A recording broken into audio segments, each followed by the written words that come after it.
नमस्कार, मैं हूं रीमा शर्मा। स्वागत है आपका मर्दर हिंद 24 न्यूज पर। आप देख रहे हैं रात 8 बजे की देश दुनिया की खबरें विस्तार से। राजधानी दिल्ली में डीबीसी कर्मचारियों ने सीएम आवास तक निकाला पैदल मार्च। यूनियन के अध्यक्ष देवानंद शर्मा ने कहा कि दिल्ली की जनता को डेंगू, मलेरिया और चिकनगुनिया जैसी जल जनित बीमारियों में धकेलने की जिम्मेदार दिल्ली सरकार है। दिल्ली नगर निगम की महापौर और निगम प्रशासन भी जिम्मेदार होगा। एंटी मलेरिया एकता कर्मचारी यूनियन के बैनर तले गुरुवार को भी जारी रहने वाली अनिश्चितकालीन धरना प्रदर्शन किया है। इस दौरान बड़ी संख्या में प्रदर्शनकारी डीबीसी कर्मियों ने मुख्यमंत्री आवास तक पैदल मार्च निकाला। सीएम आवास की तरह बढ़ते हुए दिल्ली सरकार निगम के विरोध में नारेबाजी की और कहा कि अपना हक लेकर रहेंगे। उन्होंने कहा कि शुक्रवार को यूनियन के सभी 12 जोन के साथियों ने निर्णय लिया है कि शुक्रवार 4 अगस्त 2023 को दिल्ली के उपराज्यपाल कार्यालय का घेराव किया जाएगा। राष्ट्रीय राजधानी दिल्ली के एम्स में आर्टिफिशियल इंटेलिजेंस से इलाज की तैयारी। क्रांतिकारी साबित हो सकता है ये कदम। दिल्ली का अखिल भारतीय आयुर्विज्ञान संस्थान दुनिया भर में विभिन्न रोगों के मरीजों के इलाज के लिए मशहूर है और यहाँ उपलब्ध विश्व स्तरीय और आधुनिक चिकित्सीय सुविधा की वजह से देश ही नहीं बल्कि विदेशों से भी मरीज अपना इलाज करवाने के लिए पहुँचते हैं। मरीजों को लगातार बेहतर और सहज उपचार प्रदान करने की दिशा में एम्स प्रशासन एक और कदम आगे बढ़ाते हुए आर्टिफिशियल इंटेलिजेंस का इस्तेमाल कर रोगों के इलाज की तैयारी में है। एम्स के एक वरिष्ठ अधिकारी का कहना है कि भविष्य में हेल्थ सेक्टर में आर्टिफिशियल इंटेलिजेंस का बड़े पैमाने पर इस्तेमाल किया जाएगा। AI clinical quality care safety आदि में काफी मददगार साबित हो सकती है। उत्तर प्रदेश के नोएडा में आग उगलने लगी सड़क। गैस पाइपलाइन फटने से इलाके में अफरा तफरी, वीडियो हुआ वायरल। राजधानी दिल्ली से सटे नोएडा में एक सड़क आग उगलने लगी। गैस पाइपलाइन फट जाने की वजह से सड़क से आग की लपटें निकलने लगी। भीषण आग की लपटों को देखकर लोग घटनास्थल से दूर भागते दिखे। यह बीटा 2 थाना क्षेत्र की घटना है। आग लगने के बाद इलाके में अफरा तफरी मच गई। नोएडा के सीएफओ ने बताया, आग लगने की सूचना दोपहर 2:58 पर मिली। आईजी गैस की पाइपलाइन फट जाने से यह हादसा हुआ। सीएनजी लीकेज की वजह से आग लग गई। तत्काल प्रभाव से दमकल की गाड़ियां रवाना हुई हैं। वहां जाकर देखा गया कि अवैध खुदाई चल रही है। अधिकारियों ने आगे बताया, खुदाई के बारे में आईजीएल के अधिकारियों को बताया नहीं गया था।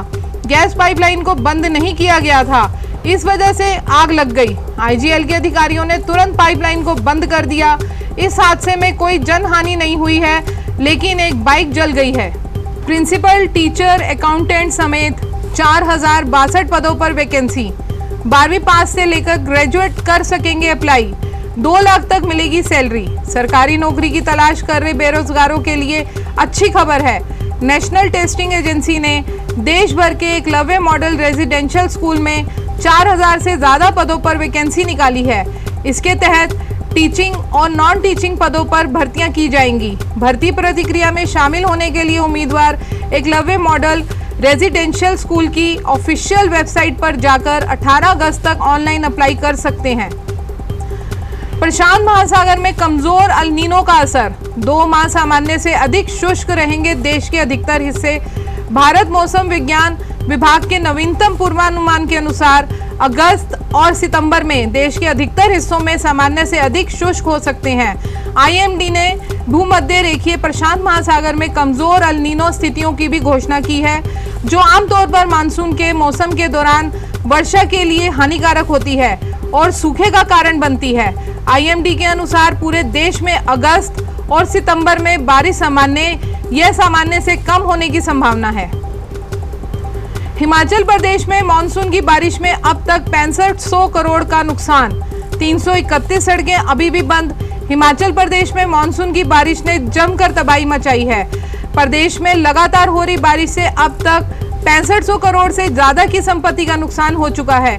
वर्तमान में भी 331 रोड बंद हैं। शिमला, हिमाचल प्रदेश में मानसून कब आ रहा है? प्रदेश में हो रही बारिश सड़कों, पुलों और पानी की परिजनों सहित लोगों की निजी संपत्ति को भी भारी नुकसान पहुंचा रही है। प्रदेश में मानसून में अब तक 6500 करोड़ में से ज्यादा का नुकसान हो चुका है। दिल्ली में ITI के छात्रों ने स्किल-ए-थान में दिखाया अपने हुनर का दमखम। तकनीकी शिक्षा मंत्री ने किया प्रोत्साहित। तकनीकी शिक्षा मंत्री आतिशी ने गुरुवार को इंटर ITI प्रतियोगिता स्किल-ए-थान के विजेताओं को सम्मानित किया। साथ ही छात्रों द्वारा लगाई गई प्रदर्शनी का उद्घाटन किया। दिल्ली सरकार के परीक्षण और तकनीकी शिक्षा निदेशालय द्वारा इस 3 दिवसीय कंपटीशन का आयोजन किया गया था। इसका उद्देश्य इनोवेशन को बढ़ावा देना और ITI छात्रों को अपने स्किल को दिखाने के लिए एक मंच प्रदान करना था।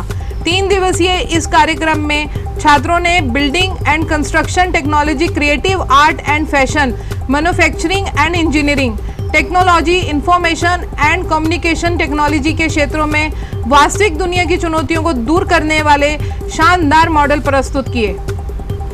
दिल्ली अध्यादेश बिल लोकसभा में पास होने पर दिल्ली के मुख्यमंत्री केजरीवाल की पहली प्रतिक्रिया, आगे से प्रधानमंत्री नरेंद्र मोदी की बात पर कभी विश्वास मत करना। दिल्ली अध्यादेश बिल लोकसभा में पास हो गया।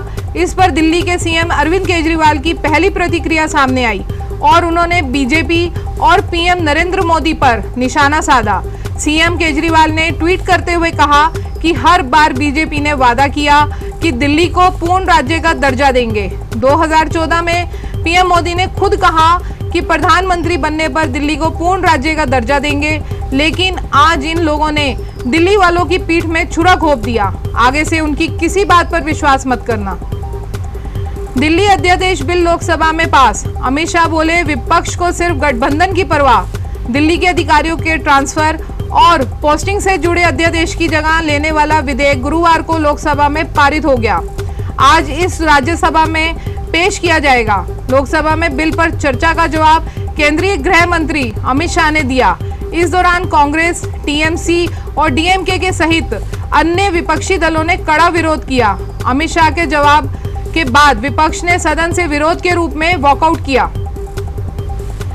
सुप्रीम कोर्ट से अभी आई बड़ी खबर। कांग्रेस में फैल गई खुशी की लहर। कार्यकर्ता लगे झूमने। राहुल गांधी की दोष सिद्धि पर सुप्रीम कोर्ट ने रोक लगाई। लोकसभा सदस्यता भी बहाल। उच्चतम न्यायालय ने कांग्रेस नेता राहुल गांधी की लोकसभा सदस्यता बहाल करने का मार्ग प्रशस्त करते हुए मोदी उपनाम को लेकर की गई टिप्पणी के संबंध में 2019 में उनके खिलाफ दर्ज आपराधिक मानहानि मामले में शुक्रवार को उनके दोष सिद्धि पर रोक लगा दी। लोकसभा अध्यक्ष अब उनकी सदस्यता बहाल कर सकते हैं या राहुल गांधी शीर्ष अदालत के आदेश के परिप्रेक्ष्य में एक सांसद के रूप में अपनी सदस्यता बहाल करने की अपील कर सकते हैं। लोकसभा में कांग्रेस के नेता अधीर रंजन चौधरी ने शुक्रवार को लोकसभा अध्यक्ष ओम बिरला से मुलाकात कर राहुल गांधी की सदस्यता बहाल करने का आग्रह किया। 17वीं लोकसभा का कार्यकाल मई 2024 में समाप्त हो रहा है। इसी के साथ हमें दीजिए इजाजत। नमस्कार। आप देश दुनिया की ताजा खबरें देखने के लिए हमारी वेबसाइट www.murderhind.com को भी लॉगिन कर सकते हैं। आप हमें फेसबुक और इंस्टाग्राम पर भी फॉलो कर सकते हैं। धन्यवाद।